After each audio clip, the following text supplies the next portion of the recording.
Never did it burn out in a bushfire, and in the spring breeze it would always revive. Grass, as described in this extract from a 1,200-year-old poem, symbolizes tenacity and hope in Chinese culture. In today's Papua New Guinea, a particular breed of grass from China recommended by President Xi Jinping 2 decades ago is flourishing on the exotic soil. By 2018, when President Xi Jinping visited this Pacific country, the grass was helping lift 30,000 local people out of poverty. Juncao, which literally means mushroom and grass, can be used, as its name suggests, to grow edible mushrooms, as livestock feed, or as a green barrier to stop desertification. As noted by the UN, its real power comes from how these activities contribute to broader social issues, such as poverty eradication, clean energy, and other targets listed in UN's 2030 Agenda for Sustainable Development. It is no wonder that this plant, cultivated by Chinese scientists, is often called a magic grass. However, it would have never been introduced to the world without the support of President Xi Jinping. In the mid-1980s, when Xi started working in Fujian province, he dedicated considerable energy to rural development and poverty alleviation. At that time, mushroom farming was booming in the countryside, and it was lucrative.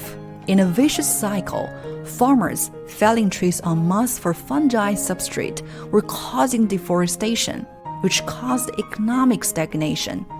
A potential solution the future president of China discovered could be found in research underway in Fujian on a group of wild grasses.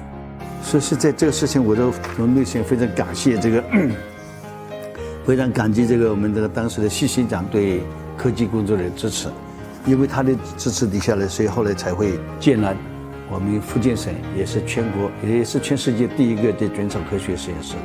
Lin went on to develop 45 varieties of juncao, which are used to cultivate 55 mushroom species. The grass significantly lowered farming costs and reduced annual tree clearing by 20 million cubic meters. Shortly after its application, juncao technology had been selected by Xi as part of a poverty alleviation initiative in Ningxia-Hui Autonomous Region.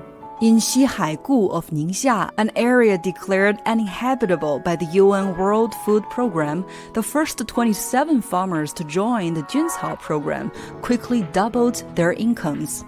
10 years later, there were 17,500 juncao farmers across the region, each taking home over $700 more each year. 习近平总书记当年推动命令协作之后，给我们食育菌产业带来了机遇。福建的干部专家到彭阳来，第一站呢就看我们的菌草产业，回的时候呢也来要看一看，问问有没有需求。The benefits of juncao technology have been promoted or grown in over 500 counties in China's 32 provincial-level regions. Much like the way it revived millions of farmers' lives, the grass transforms once bleak landscapes. In a desert on the upper reaches of the Yellow River, the tenacious grass turned desert into an oasis. A greater plan is also announced for a 1,000-kilometer-long green barrier of juncao along the country's second longest river by 2021. And these changes are not just within China's borders. In 2000, Xi, who was by this time governor of Fujian, met Patty Lafanama, governor of Papua New Guinea's Eastern Highlands province. Lafanama's province in the Pacific country had a population 100 times smaller than Fujian, but suffered much more from poverty. The result of their meeting was Papua New Guinea's pilot juncao project. I did go to Fujian province and I met then my colleague governor Xi Jinping. But my impression of that meeting with him is very, very lasting. I think that the president has a heart for people. I felt it at that time. For many underdeveloped countries, Juncao technology is an affordable, accessible, and environmentally sound way to generate much-needed opportunities. In my country, Juncao technology has benefited my people. It is a good initiative by the President Xi Jinping with the invention of the better road, and using Juncao technology we can be able to improve ecology, poverty alleviation, and even to control the food security.